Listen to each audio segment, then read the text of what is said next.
السلام علیکم ورحمۃ اللہ۔ یہ بات ہے آج سے 8-9 سال پہلے کی، جب میں کوئی 16-17 سال کا ہوا کرتا تھا اور میٹرک کا اسٹوڈنٹ تھا، جب میں نے انجمن طلبہ اسلام میں شمولیت اختیار کی۔ اور اس کے ساتھ ساتھ جو میرا پرائم فوکس تھا اس وقت، کیونکہ ہسٹری پڑھنے کا شوق تھا، تو تمام صوبوں کے بارے میں نے پڑھنے کی کوشش کی۔ جب میں نے بلوچستان کے بارے میں ریسرچ کی تو گوگل پہ تو بلوچستان کے بارے میں کم اور آزاد بلوچستان کے بارے میں زیادہ چیزیں مجھے دکھائی گئیں، تو میں بالکل چونک گیا کہ یار یہ کیا کوئی نیا ملک بننے جا رہا ہے یا کیا سلسلہ بن رہا ہے۔ اور جب اس کی گہرائی میں گئے تو تب اندازہ ہوا کہ Indian propaganda was at its peak. تو میں نے سوچا کہ پرائم فوکس میرا یہ ہونا چاہیے کہ ہم لوگ اب اس انڈین پروپیگنڈا کو کاؤنٹر کرنے کی کوئی کوشش کریں۔ اب سوشل میڈیا سے ہم نے شروع کیا، کچھ ٹویٹر کے، کچھ فیس بک کے ہمارے دوست احباب تھے، یوٹیوبرز تھے،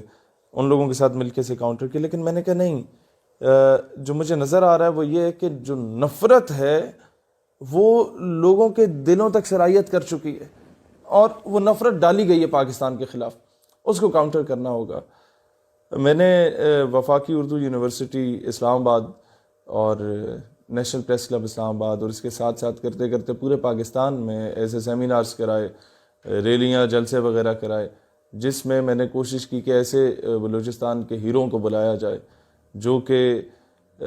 آپس میں تو سیاسی اختلاف رکھتے ہیں لیکن پاکستان کے لیے ہمیشہ قربانی دینے کو تیار ہیں۔ اور یہاں کی لسٹیں اکٹھی کی کہ جتنے بچے بلوچستان سے تعلق رکھتے ہیں پنڈی اسلام آباد کی یونیورسٹیز، کالجز میں، ان سب کو بلایا جائے اور انہیں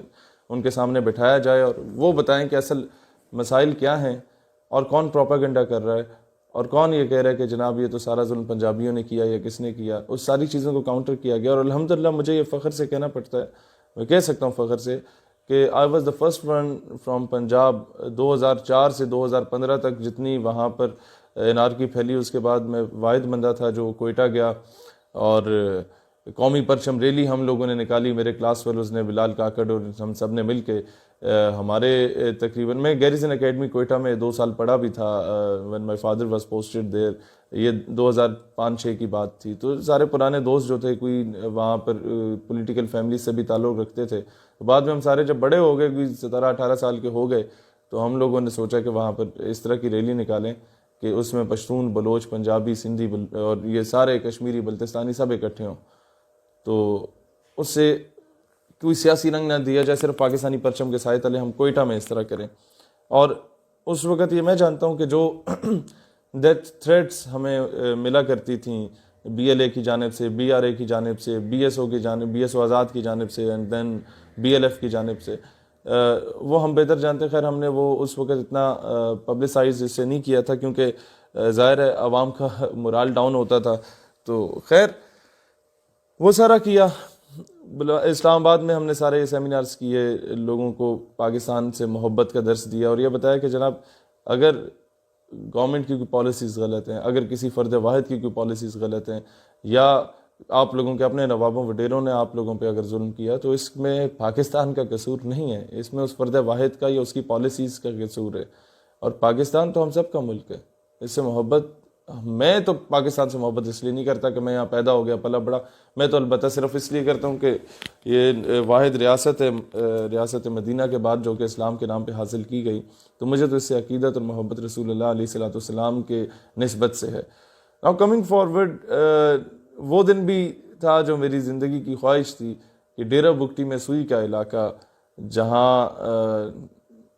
سب سے زیادہ انارکی کسی دور میں ہوا کرتی تھی،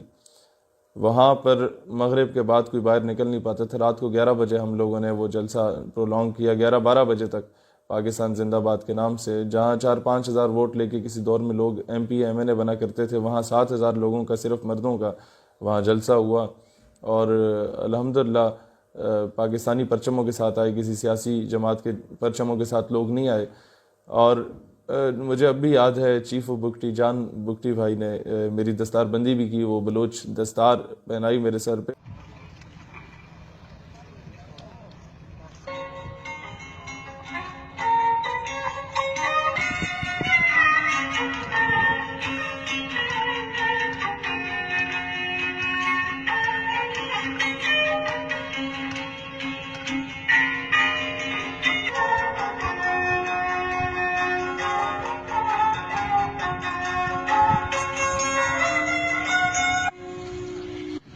جان محمد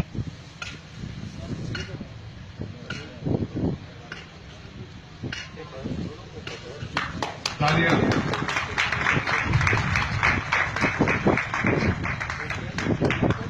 اور انشاءاللہ تعالیٰ میں اس کی پوری لاج رکھوں گا اور وہ ہماری لاج رکھے گی.